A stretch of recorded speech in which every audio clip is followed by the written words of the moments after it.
Good afternoon students, once again welcome to online teaching classes.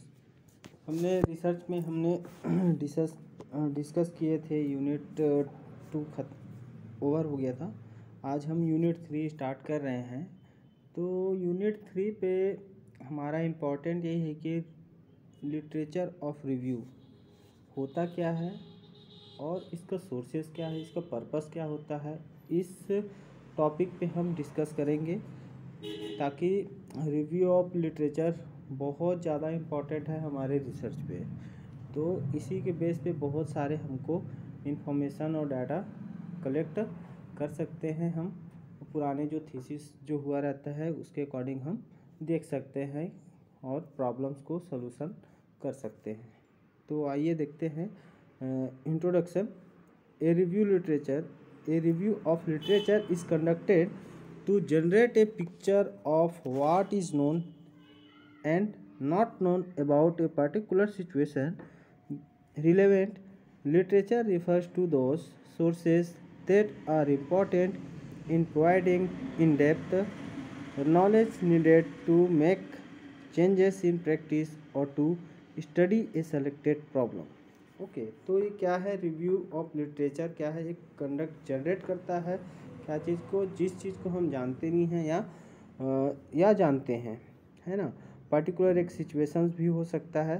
तो उस situation के according हम क्या करते हैं, हम कंडक्ट करते हैं क्या चीज़ का? रिव्यू ऑफ लिटरेचर का। Okay, relevant literature refers to those sources that are important in providing in-depth knowledge needed to make changes in practice or to study a selected problem. Okay तो क्या होता है इसमें, जो हमारा एक पर्टिकुलर जिसको बोल सकते हैं एक सोर्सेज है ना। रिव्यू ऑफ लिटरेचर क्या है? एक सोर्सेज है जो हमारे लिए बहुत ज़्यादा इम्पॉर्टेंट होता है, क्योंकि हमारा इसी के बेस पे हमारा जो नॉलेज है वो क्या होता है, हम उसको चेंजेस करते हैं और उस बेस पे हम क्या करते हैं, प्रैक्टिस करते हैं या एक स्टडी को सेलेक्ट करते हैं। ओके तो यही होता है review of literature. Thus a literature review is conducted to ascertain whether research findings are ready for use in practice and whether additional study is needed. Okay तो क्या है रिव्यू? लिटरेचर रिव्यू हम क्या करते हैं, इस पे रिसर्च फाइंडिंग करते हैं। Okay are ready for use in practice. तो जो भी हम उसको प्रिपेयर करते हैं ताकि उस प्रैक्टिस को हम यूज़ कर सके, है ना, ताकि हमें और बहुत सारे एडिशनल स्टडी हमें नीड रहता है इसमें। ओके आगे बढ़ते हैं। Definition: the review of literature is designed as a broad okay to comprehensive in depth systematic and critical review of scholarly publication, unpublished scholarly print material, audiovisual material and personal communications. तो क्या है review of literature? एक design है क्या चीज़ का? एक बहुत बड़ा ब्रॉड डिज़ाइन है जिसमें हमको बहुत सारे कॉम्प्रिहेंसिव मतलब मिक्स हुआ, है ना। Systematic and critical review of scholarly publication, इसमें बहुत ज़्यादा सिस्टमेटिकली और क्रिटिकल रिव्यू जिस पे हम लोग क्या करते हैं, एक स्कॉलरली पब्लिकेशंस होता है, अनपब्लिश्ड स्कॉलरली होता है, print material, audio material and personal communication. तो ये एग्जांपल बोल सकता है कि पुराना जो मटेरियल्स है या कोई भी बुक्स हो गया या रिसर्च मटेरियल्स, है ना, जो भी ओल्ड में हुआ है उस बेस पे हम क्या करते हैं, इसका रिव्यू ऑफ लिटरेचर ले सकते हैं या पर्सनल कम्युनिकेशंस के थ्रू हम देख सकते हैं या ले सकते हैं। ओके तो यही होता है रिव्यू ऑफ लिटरेचर। एक और देखते हैं। Critical review of literature refers to the process in which the investigator or reader examine the strength and weaknesses of appropriate scholarly publication or literature. Okay तो क्या है, एक क्रिटिकल रिव्यू होता है जिसमें हम इस प्रोसेस पे हम दूसरे चीज़ को क्या करते हैं, रिफर्स करते हैं। जो इन्वेस्टिगेटर जो होता है, इन्वेस्टिगेटर मतलब रिसर्चर, ओके या रीडर एग्जामिन। तो ये क्या करता है, रिफ़र करता है किसी और दूसरे पब्लिकेशंस के या लिटरेचर को। Okay, then next, conceptual literature can be reported of theories some of people which underline reported research as well as non research material। Okay, तो क्या होता है, एक कंसेप्चुअल लिटरेचर क्या है, एक रिपोर्टेड होता है, एक थ्योरीज होता है जिसमें हम अंडरलाइन करते हैं, जिसपे जो भी रिपोर्ट रहता है research as well as research material, जो भी रिसर्च मटेरियल है उसको हम लोग क्या करते हैं, अंडरलाइन करते हैं, ताकि हमको उस नए रिसर्च पे कुछ नया चीज़ हम ऐड कर सकें। ओके, सॉरी, पुराने रिसर्च पे हम कुछ नया सर्च कर रहे हैं ना, तो नया सर्च के अकॉर्डिंग हम उस बेस पे हम नया मटेरियल्स के माध्यम से हम ऐड कर सकते हैं पॉइंट्स को। Purpose of review of literature.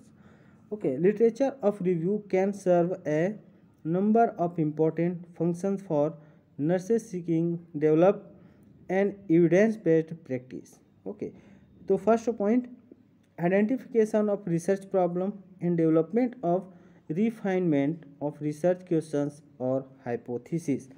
तो फर्स्ट पॉइंट पे यही बोल रहा है कि हम रिसर्च प्रॉब्लम को क्या करते हैं, आइडेंटिफाई करते हैं, देन डेवलपमेंट करते हैं ताकि उसको अच्छे से रिफाइन कर सकें, और जो रिसर्च क्वेश्चन है और हाइपोथेसिस है उसको अच्छे से डेवलपमेंट कर सकें, ताकि हमको जो भी प्रॉब्लम्स है उसको सॉल्व कर सकें। Next point, second, orientation to what is known and not known about an area of inquiry. इस पे हम ओरिएंटेशन करते हैं अगर किसी एरिया को हम जान रहे हैं या नहीं जान रहे हैं, या उस टॉपिक पे हम रिसर्च करते हैं। Determination of any gap of inconsistencies in a body of research. Okay, तो इस पे हम क्या करते हैं, any gap, okay, inconsistencies in the body of research. तो क्या होता है, इसमें हम डिटर्मिनेशन करते हैं एनी गैप, ओके, कोई भी गैप के अकॉर्डिंग इनकन्सिस्टेंसीज करते हैं, क्या में, रिव्यू ऑफ लिटरेचर हमारा रिसर्च में। Okay, next fourth point, identification और डेवलपमेंट ऑफ न्यू और refined clinical interventions to test through empirical research. Okay, तो इस पर क्या होता है कि जो हमारा रिसर्च है ना, उस पर हम नया चीज़ क्या करते हैं, रिफाइन करते हैं, और नया इंटरवेंशन आइडेंटिफिकेशन करके उसको डेवलपमेंट करते हैं। Then fifth, identification of relevant theoretical and conceptual framework for a research problem. तो क्या होता है कि इस पे सीधा सा है कि रिसर्च प्रॉब्लम को हम क्या करते हैं, सॉल्व करते हैं।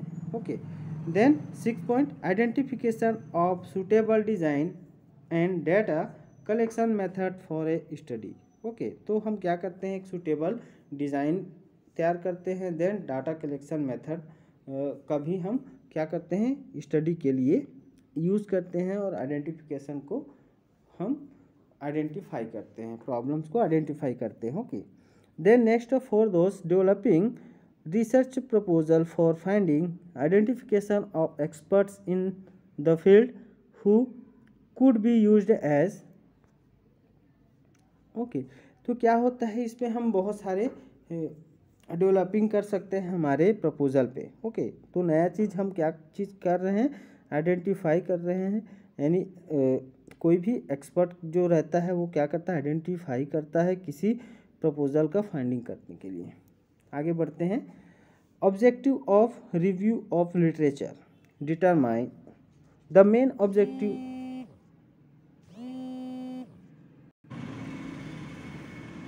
सॉरी हम देखते हैं, the main objectives of review of literature are as follows, determine what is known and not known about a subject, concept और प्रॉब्लम। ओके, तो इसका मेन ऑब्जेक्टिव यही है कि जो भी प्रॉब्लम्स है ना, उसको हम जानते हैं या नहीं जानते, ये सब्जेक्ट के बारे में हम उसको स्टडी करते हैं। Okay, determine, next determine gaps, consistencies and inconsistencies in the literature about subject, concept और प्रॉब्लम। ओके, तो ऑलरेडी हम लोग स्टडी कर रहे हैं, है ना, रिव्यू ऑफ लिटरेचर, इसका पर्पस क्या है और ऑब्जेक्टिव्स क्या है, तो दोनों में सेम है लगभग। Okay, discover the unanswered questions about एक सब्जेक्ट, कंसेप्ट और प्रॉब्लम। ओके, तो जिस क्वेश्चन का हमको आंसर नहीं पता उसके बारे में हम क्या करते हैं, डिस्कवर करते हैं, कंसेप्ट और जो भी प्रॉब्लम्स रहता है उसको आइडेंटिफाई करते हैं। Then fourth point, describe the strength and weakness of design, methods of inquiry and instrument used in earlier work. Okay, तो जो भी स्ट्रेंथ रहता है, वीकनेस रहता है जो हमारा डिज़ाइन में है ना, उस चीज़ को क्या करते हैं हम मेथड्स के अकॉर्डिंग हम इंक्वायरी करते हैं ताकि हमको उसका अच्छे से हम उसको डिज़ाइन तैयार कर सकें। ओके, तो जैसे कि हम एक प्लान करते हैं तो पहले एक डिज़ाइन तैयार करते हैं, तैयार करने के बाद में कुछ अगर प्रॉब्लम्स आया तो उसको अच्छे से हम क्या करते हैं, मॉडिफाई करते हैं। तो यही होता है हमारा रिव्यू ऑफ लिटरेचर। ओके, इसी को देख के हम नया प्लान करते हैं कि क्या हमको करना है। Then fifth point, discover conceptual traditions used to examine problem, generate. Okay, तो क्या करते हैं, जो भी कंसेप्चुअल ट्रेडिशन है उसको यूज करके जो भी प्रॉब्लम्स है उसको सॉल्व करते हैं। Then six point, generate useful research questions और projects, activities for the discipline. Okay, तो जो भी रिसर्च रहता है, जो क्वेश्चंस है, जो प्रोजेक्ट्स है, जो भी एक्टिविटीज़ है, उसको एक पर्टिकुलर डिसिप्लिन में हम क्या करते हैं, जनरेट करते हैं हमारे रिसर्च के लिए। Then next point seventh, determine the appropriate research design methods, instruments, data collection and analysis methods for answering research question.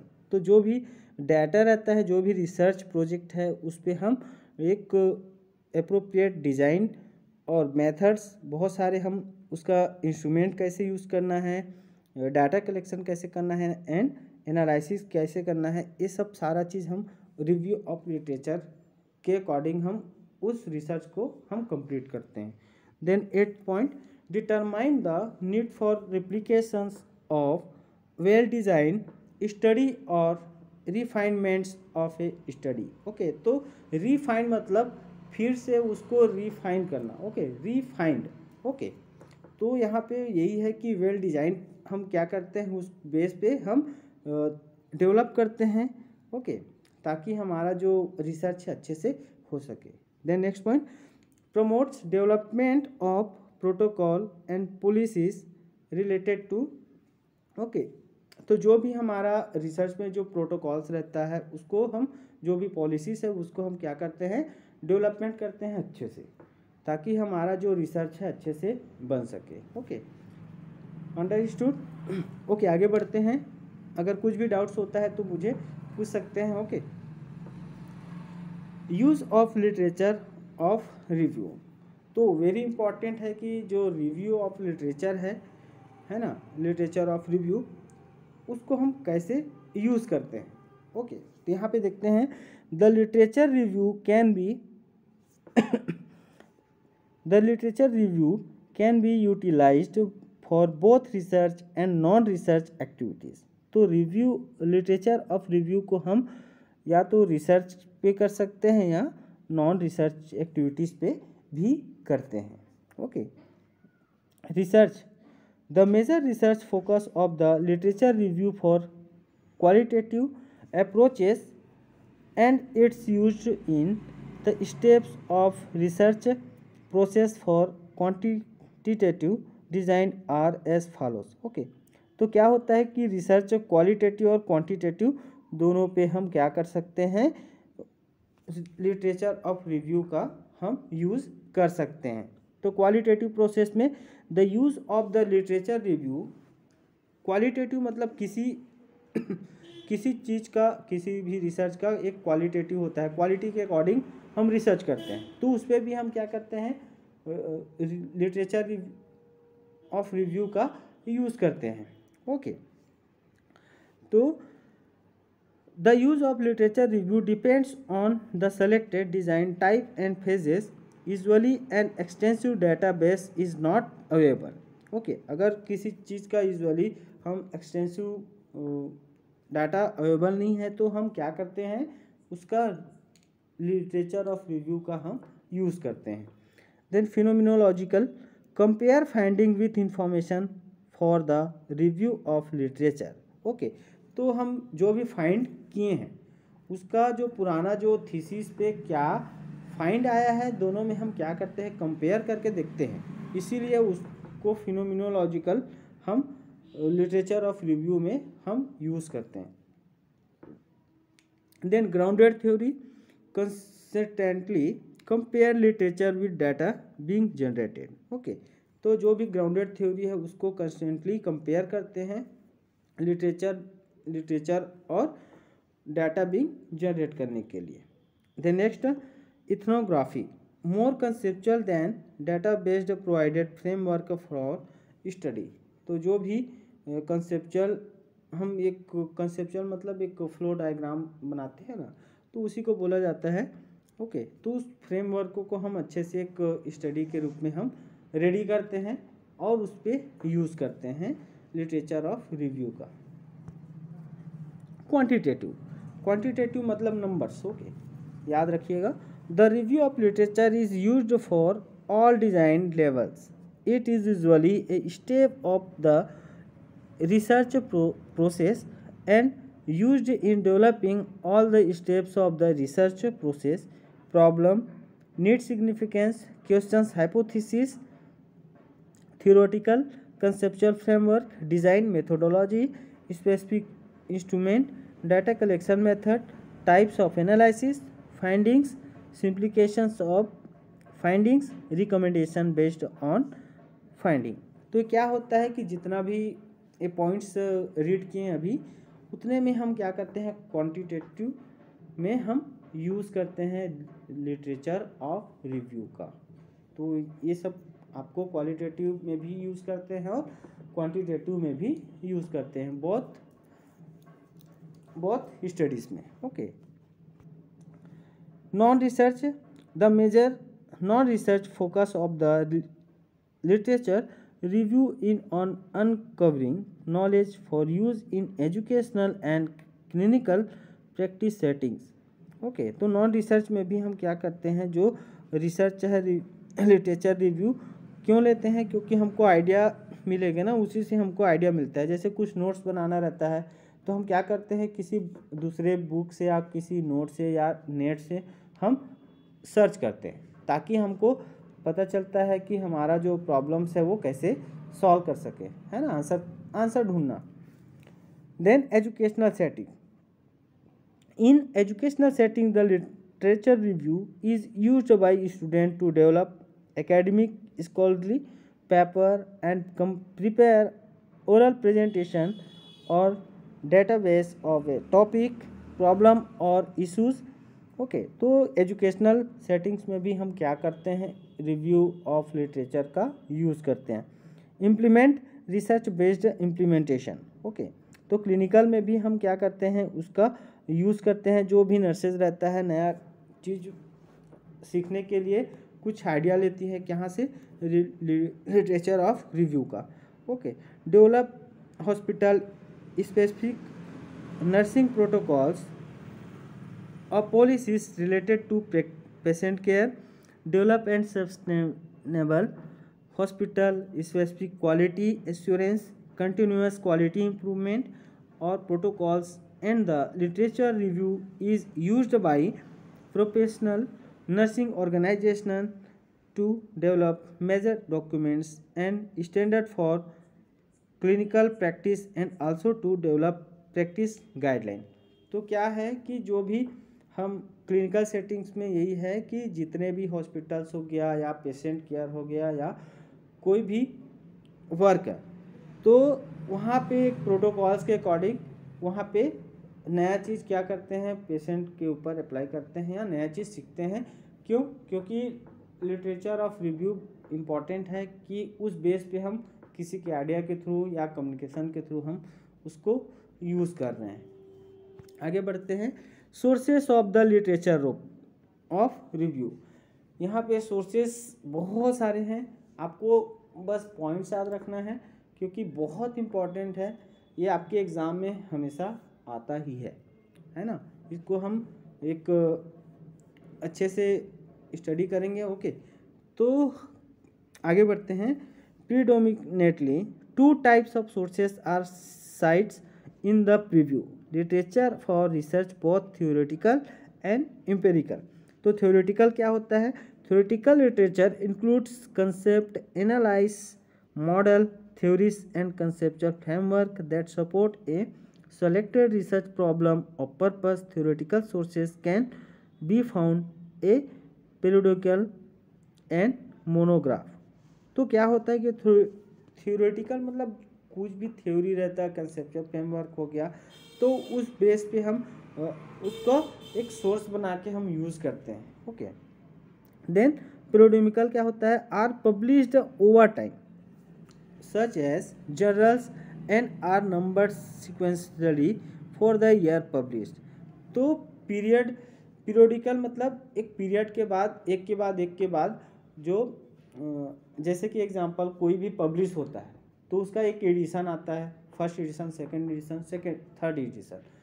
तो जनरली जो पब्लिश होता है वो पीरियड में एक के बाद दूसरे पीरियड में आता है ना, तो पब्लिश होता है। तो उसी अकॉर्डिंग हम क्या करते हैं, उसको हम सोर्सेस है ना, जहाँ से हम सोर्स का यूज़ करते हैं। Monograph are usually written on such as books, booklet of conference, proceeding and और pamphlet and may be updated with a new edition. Okay, तो नया एडिशन यही है। मोनोग्राफ मतलब नया, यूजुअली रिटेन जो पैटर्न में आता है, जैसे कि book, booklet, conference, proceedings, pamphlets, ये सब क्या हैं?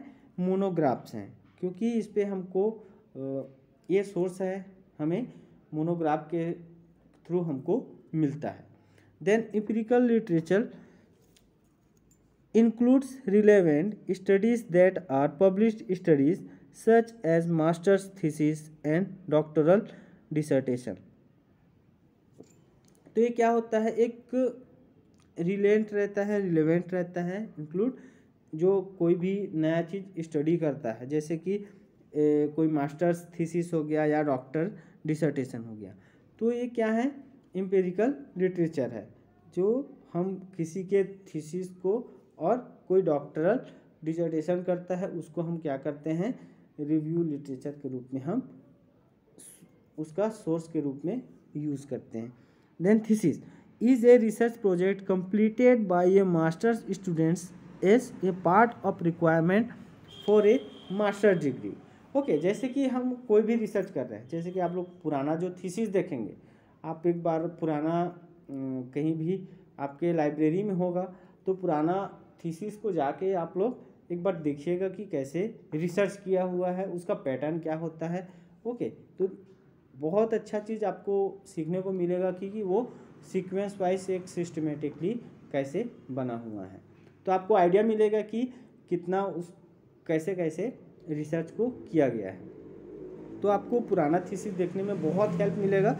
मैं चाहता हूँ आप लोग सभी जितने भी स्टूडेंट्स हैं, आप सभी जो पुराना जो थीसिस है या जनरल्स हैं, उस पर जाके एक बार सर्च करिए, तो आपको अच्छे से और याद आएगा और अच्छे से आप लर्न कर सकेंगे। ओके, आगे बढ़ते हैं। प्राइमरी सोर्सेस, ये होता है प्राइमरी, और सेकेंडरी सोर्सेस होता है इसका सोर्सेस। तो प्राइमरी सोर्सेस क्या है? Is written by the person who organized and or is responsible for generating the ideas published in research publication. Primary sources is written by the person who conducted the research, example nursing research articles. तो primary source यही है कि जो example के तौर पर बताया गया है कि नर्सिंग रिसर्च आर्टिकल्स, जो नया आर्टिकल्स जो रिसर्च अभी देखे थे ना, कुछ दिन पहले पेपर में आउट हो रहा था, ट्रेन नर्सेस लोग का अलग से कॉन्फ्रेंस हो रहा है जिसपे रिसर्च आर्टिकल्स को प्रेजेंट किया गया है ना। तो वैसे ही उसका नर्सिंग रिसर्च पे क्या आर्टिकल्स है उसका, तो ये क्या है, एक प्राइमरी सोर्सेस है। ओके, तो जो भी पब्लिश किया जाता है किसी के द्वारा, क्योंकि वो नया चीज़ रिसर्च कर रहा है, तो उस बेस पे क्या करते हैं, ये प्राइमरी सोर्सेज हैं। ओके, यहाँ पे हमको प्राइमरी और सेकेंडरी में दोनों में डिफरेंस है। ओके, तो यहाँ पे बस थोड़ा सा ट्रिक लगाना है, आपको याद रखना है कि प्राइमरी और सेकेंडरी सोर्सेज में क्या क्या होता है। ओके, तो सेकेंडरी सोर्सेज है, a secondary sources is a written by a person other than the individual who developed the theory or conducted research studies prepared by same one other than the original researcher. Secondary sources represent the response to or a summary critic of theorist researcher work. तो यहाँ पे secondary sources में जो पुराना जो thesis है जो individually किया हुआ है, तो ये क्या है, बुक्स हो गए, जर्नल्स हो गए, ओल्ड थीसिस हो गए, है ना, न्यूज़पेपर हो गए, तो इस पे बहुत सारे सेकेंडरी सोर्सेज हैं, इंटरनेट हो गए, तो ये क्या है, पर्टिकुलर हम उसको एक अलग से देख सकते हैं।